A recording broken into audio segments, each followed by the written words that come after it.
isang simpleng misa idinaan ng pamilya Aquino ang paggunita sa ika-40 anibersaryo ng kamatayan ng dating senador na si Benigno Ninoy Aquino Sr. Nakiisa naman maging ang Pangulong Bongbong Marcos Jr. sa paggunita ng Ninoy Aquino Day at nanawagan na isantabi na ang politika. Ang balitang A to Z mula kay Ian Maghanoy.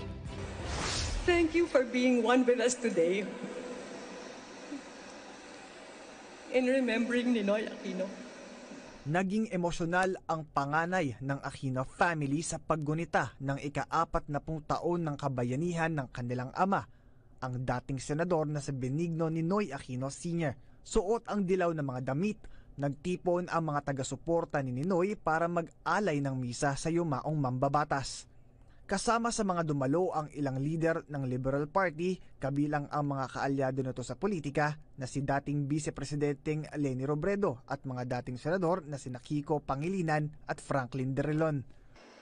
Hindi sapat na alalahanin ang kabayanihan ni Senator Ninoy. Kailangan tayong bumangon at gumising sa pagtutulog-tulugan. Si Ninoy ang nagsilbing pinakamatinding kritiko ng gobyerno nang ipatupad ng dating presidenteng si Ferdinand Marcos Sr. ang 9 na taong batas militar na sinimulan ng 1972 at nagtapos noong 1981. Mula sa kanyang exile sa Estados Unidos ay umuwi pa rin ng Pilipinas si Ninoy kahit pahayagan ng banta sa kanyang buhay. Dumanak ang dugo sa tarmac ng airport. 40 taon na ang nakalilipas. Nagulat ang bayan sa kahayupan sa airport. Nagimagsik ang damdamin at sumigaw kami noon. Sobra na, tama na, palitan na. Hindi ka nag-iisa, Ninoy. Sa pahayag ng palasyo, hinimok ni Pangulong Ferdinand Marcos Jr. ang mga Pilipino na isantabi na muna ang politika sa paggunita ng ika-40 taong kamatayan ni Ninoy. Ayon sa Pangulo, nakikiisa siya sa mga Pilipino sa pag-alala ng Ninoy Aquino Day. Pero hindi binanggit rito ang legasiya ng pagkamatay ni Ninoy na naging hudyat para sa pagpapatalsik sa diktatoryang rehimen ng kanyang amang si Marcos Sr. Doon sa ginawa niya sakripisyo, natuto ang tao na mag-people power at tinuruan niya ang mundo kung paano gawin ng people power at palayain din ang mga bansa nila. 4 na dekada na ang nakalipas nang mamatay si Ninoy.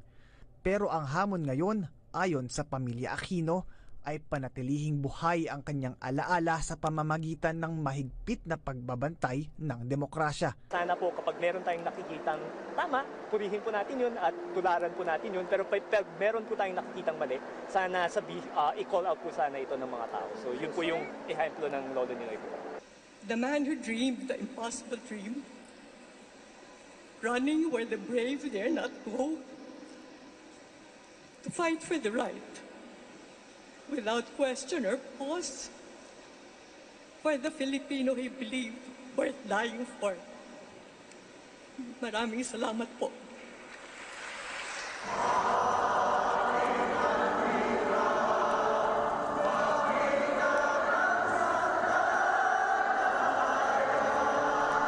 Para sa Balitang A to Z, Ian Maghanoy.